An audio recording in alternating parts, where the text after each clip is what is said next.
It really warms my heart to see Maomao have her best friends with her, but to know that they won't last forever hurts me more. Because Maomao is such a strong character. She's very realistic, so she hardly cries. But the time when she did shed some tears, it really broke my heart. Season 1 portrayed Maomao as a somewhat cold person, but in Season 2, we saw some heartwarming scenes between her and Xiaolan. And later in this season, we might even cry with her. And the reason isn't related to her parents or Jinshi. It's because of Shisui and Xiaolan, the two friends she made in the palace.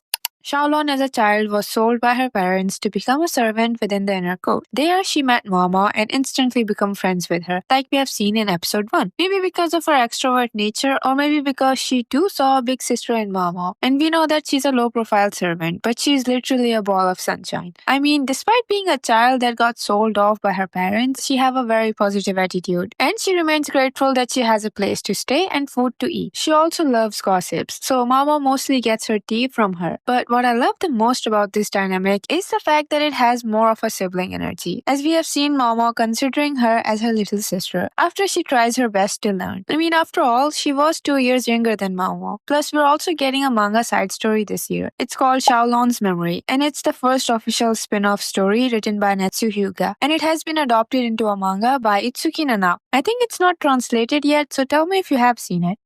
Okay, so we have seen Maomao taking care of Xiaolan, like giving her food, especially sweets, and buying her gifts. But there's this one scene of them that just melts my heart. But it's not animated yet, so spoilers ahead. As we have seen in this week's episode, Xiaolan was looking for a job, and she finally got herself a job, as one of the lower consorts at the bath seemed to have taken a liking to her, and had given her a small hair stick. It was a minor thing, but Xiaolan, who had been thrilled to receive even a headband, was over the moon about it. But unfortunately, that joy came to an end, because when she was running along, without quite looking where she was going, she had run into a cart that also happened to be carrying ice for the concert. And just so you know, freezers didn't actually exist in that timeline, so ice was probably worth a person's life. Xiaolan was trying to apologize, but the eunuch continued to press her. She was white as a sheet and trembling all over. That's when Maomao got in to help. But the worst part was it was going to consort Lulan. Maomao's shoulders slumped. They might have been able to reason with any other high consorts, but it had to be Lulan. She loved to show off, and had probably had it in mind to enjoy the evening while nibbling on an ice treat. Then suddenly her mind went to her other friends, Shisui and Sekyu. She thought that Shisui alone might have been one thing because she had a surprisingly composed and collected side. But if Sekyu had been with them, she would have started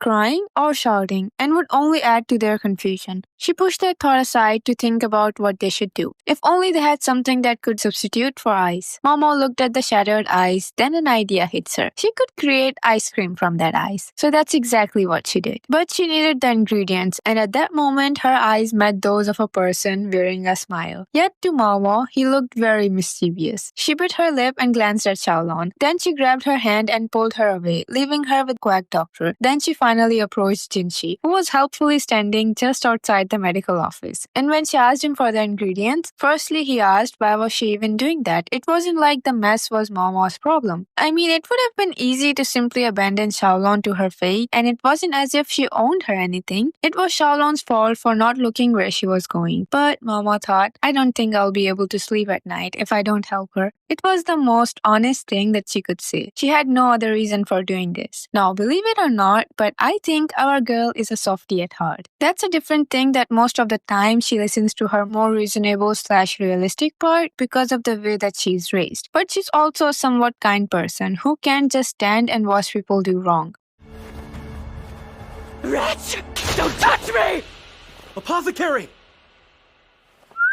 Anyway, she got the ingredients from Jinshi in return of his 2 conditions, and finally made the ice cream to send to Consort Lulan and save her friend from the trouble. Another spoiler that you might already know of was the fact that Shisui was actually Lulan. So they were creating an ice cream for their friend, a friend who left her pavilion to enjoy it with them. After they sent the eunuch away with the ice cream to Lulan, Shisui arrived in the kitchen with the ice cream bowl firmly in her hand. Hey, what are you doing here? Xiaolan asked. There's some kind of a commotion, and before I knew it, I dropped what I was doing and come to investigate. She replied, You're the worst, Xiaolan exclaimed. Maomao privately agreed treat, although she herself was hardly in a position to criticize. Then Xiaolan began to tell her about their awful time, but stopped as Suirei began to eat the ice cream, saying, "You can't just steal someone's hard work." To which Shisui replied, "Theft is delicious," and fled with the spoon still in her mouth, with Xiaolan following behind her. Also, this scene was like the landmark for this trio, or at least for Xiaolan, because she remembers it even when they drew apart. She wrote that at the end of the letter, which I will tell you about in a while, but first I gotta tell you about Shisui and Maomao. Wanna go check him out? Yes, most urgently. Not only is this one plum Now, maybe she gets Maomao because she too had an obsession like her, or maybe because Suirei, her big sister, and Maomao were so much alike, though I'm not sure of that. However, it is also possible that she didn't understand her but acted like she did. She might have become friends with her on purpose, to kidnap her and everything. Oh, another spoiler. Shisui would kidnap Maomao along with her sister, and they would all go to the Shi clan hideout. They stayed there for some days, or more than that, and the time they spent together made me believe that maybe Shisui actually did knew Maomao. Because firstly, they both literally kidnapped her by bribing her, saying that they'd tell her the secret to the reincarnation medicine. Not only that, she even knew how to keep her there. So after being kidnapped, Mama would spend more time with Suirei, as Lolan would go away to be a puppet of her mother. But I love this scene of them together where they sat around the table to eat and Mama just stared hard at Suirei. "What is it?" she asked. "Nothing, just thinking it was about time I held you to your end of our bargain." "You mean about the resurrection drug?" she asked and then demanded, "Do you understand the position you're in?" Mama was in fact a hostage, although she was treated awfully well for all that. And then there was the fact that if Mama asked what the two sisters were after, they might even tell her. But honestly, she got more important things on her mind. "Is it thorn apple and blowfish? And what's the ratio? What do you add? How much do you need?" she asked, but Suirei didn't answer immediately. "Tell me about what it's like right after you revive. I assume you're not able to move immediately?" But Suirei did not answer. Mama noticed that her hand was twitching. And after another moment, Suirei said, "I don't think you need thorn apple." The infamous formula was from another country and had memory loss and shaky limb as side effects. But Suirei sounded a bit too sure about it. So Mama asked about the test subjects, and she told her that they had only tested it out on the animals. Listening to that, Mama's eyes sparkled, and she leaned in so close that she was practically nose to nose with Suirei. She placed her hand on her own chest, indicating that here, right here, was the perfect experimental subject. "We're not trying it on you," she said. "Why not? Be my guest," Mama replied. "You're our hostage," Suirei said flatly. Lolan, who was just chilling with them, giggled and said, "It's so nice to see you two getting along. After all, you and Mama could both use some more friends." To that, they both asked her to shut up at the same time. They certainly hadn't meant to speak like that, but there it was. Like I said, they were somewhat alike. But this isn't a video about them, so let's go back to our original topic. Okay, so they had Mama there, but how could they keep her out of trouble? The answer was easy. Give her medical books to read. And that's exactly what Lolan did. When Mama got up the next morning, she discovered a lot of books on the table. Illustrated encyclopedias of medical herbs that Mama had never seen before. "I'm going out. There's a guard outside, so don't get any ideas about running away," Suirei said as she left the room. To which Lolan commented, "I wouldn't worry. I don't think that she'd want to go."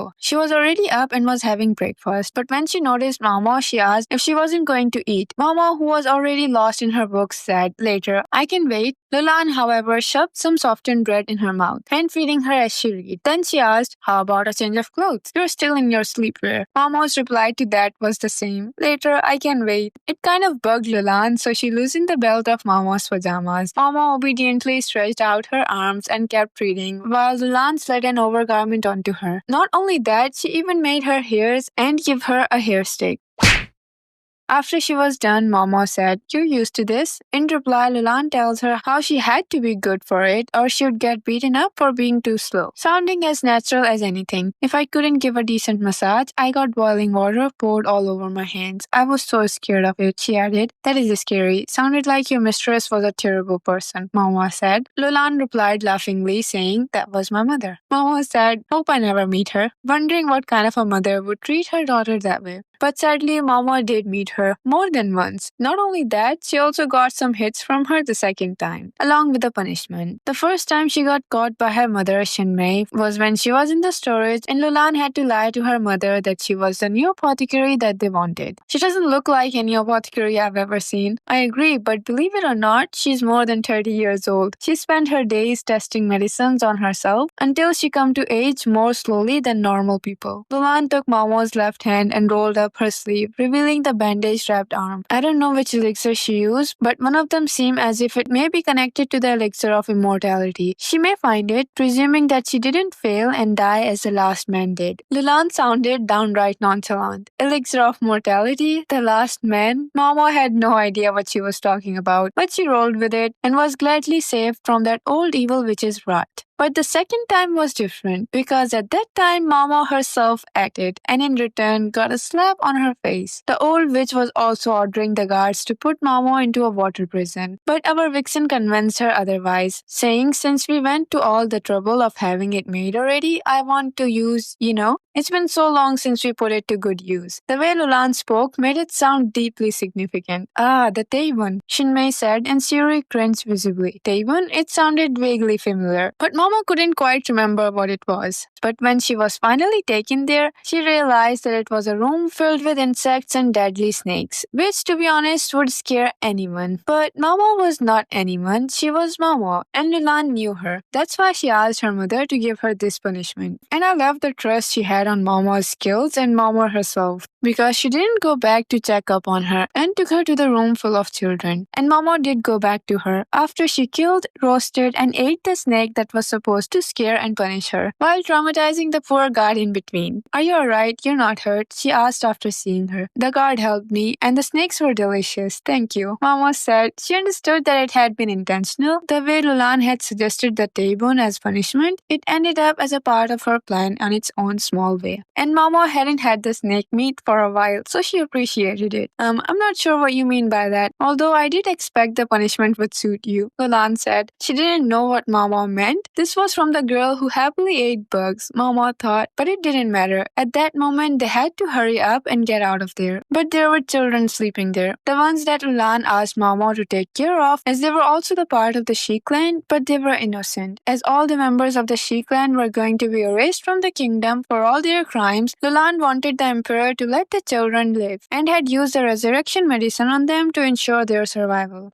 However, I do think of one thing. Do you think Mama was kidnapped by Lulan and Suirei simply because Lulan knew she needed someone to make sure the kids had someone to tend to them when they woke up, and that it was a matter of time before the secret army would attack them? Or because she knew the connection she had with Jinshi and thought that it would probably trigger a war? Either way, her plan did work, but I think it's more likely the first one, though I'm pretty sure that she knew Jinshi liked her too. My reason for that is the hair stick. So Mama just happened to carry Jinshi's hair stick before she got kidnapped, and Lulan saw it. Not only that, she also asked Mama if she could take it, but Mama obviously denied, thinking that the owner of that hair stick, meaning Jinshi, wouldn't be so happy about it. She also said that she could sell it or melt it to turn into a metal again, but Mama felt that it was wrong too. But by the end, when the fortress was about to burn and Lulan was leaving Mama with the kids, saying if these little ones were bugs, they might have been able to sleep through the winter, her hand brushing the children. Mama understood. She knew now why Lulan wanted her to be here. Mama looked at her without saying anything. There was just a suggestion of tears in Lulan's eyes. Mama was about to reach out, but she shook her head. She could run away too, Mama thought, but even Mama had no idea what Lulan could do after that. Mama knew nothing about politics. She couldn't have cared less about the subject. Forget about other people. Put yourself first, she thought. What had they thought would happen, bringing her here? And yet, Mama reached out her hand, but Lulan brushed her off. I have my own part to play. Please, don't stop me. Is there some meaning to this? Mama didn't know where Lulan was headed, but the outcome was easy enough to imagine. Stubbornness? Mine, she said. Just forget about that. Mama tried to convince her one last time, but she smiled mischievously. Think of it this way, Mama. Say you were presented with a poison you'd never seen before, and you were told you only had one chance to try it. What would you do? I'd drink it down down to the last drop, she replied immediately. Thought so. Lulan stood up, smiling, and went to leave the room. Her steps as light as if she were simply going out to go shopping. She's leaving? Mama didn't know what to do. She had no idea what this moment called for. She tried to find the right words, but nothing came out. She could only reach out and grab Lulan's hand. At least let me offer a prayer. A prayer? That's not like you, Maomao, she said, every once in a blue moon. Maomao took the hair stick from her own hair and placed it in her collar. You know that's not my hair, right? If I put it in your hair, you'd just be too pretty. Maomao said, give it back to me sometime. It was a gift. To which Lulan replied, you're silly. I'm going to sail it. That's fine then. This particular hair stick was plain, yet of uncommonly fine make. The one who had given it to her could be especially stubborn, so there was every possibility that just like its original owner, it would somehow manage to find its way back to her. She laughed and then looked at Maomao. You know what you need to do, she said, and then turned away. The door shut with a clack. Her footsteps got softer and softer in the distance. Maomao found herself looking at the ceiling without really knowing why, just leaning her head back and staring. Then suddenly the building shook with an increasingly loud series of explosions. I don't know why this scene was so overwhelming for me to read, but it was. And this wasn't even the worst of it. Later, when all of this was over, after the shot Lulan, she fell and disappeared into the snow. And Mama went back to her humble home. She received 2 letters from Xiaolan, delivered to her by Sekyu. Xiaolan was pretty lonely. She informed her with how Mama and Shisui had both disappeared at the same time. Apparently, the public story was that both of them had been dismissed from the rear palace. One of the letters was addressed to Mama, but the other was addressed to Shisui. Mama opened the one addressed to her. The penmanship left something to be desired, clearly the work of someone still learning her characters. But the effort she had put into this note describing her current situation was evident. At the very end, she had written, I hope I get to see you again sometime. I want more ice cream. As for the letter for Shisui, Mama took it but didn't open it. She suspected, though, that whatever else it said, the last line was probably the same. She felt something warm roll gently down her cheek. It went down, falling onto the paper and distorting the characters. They haven't found Shisui/Lulan's body yet. She'd been shot with FIFA and had fallen off the stronghold roof. Yet, no matter how deep they dug through the snowbanks, they come up with nothing. They said that they would look for the body again when the snow melts in the spring. Mama, for one, hoped they never find it.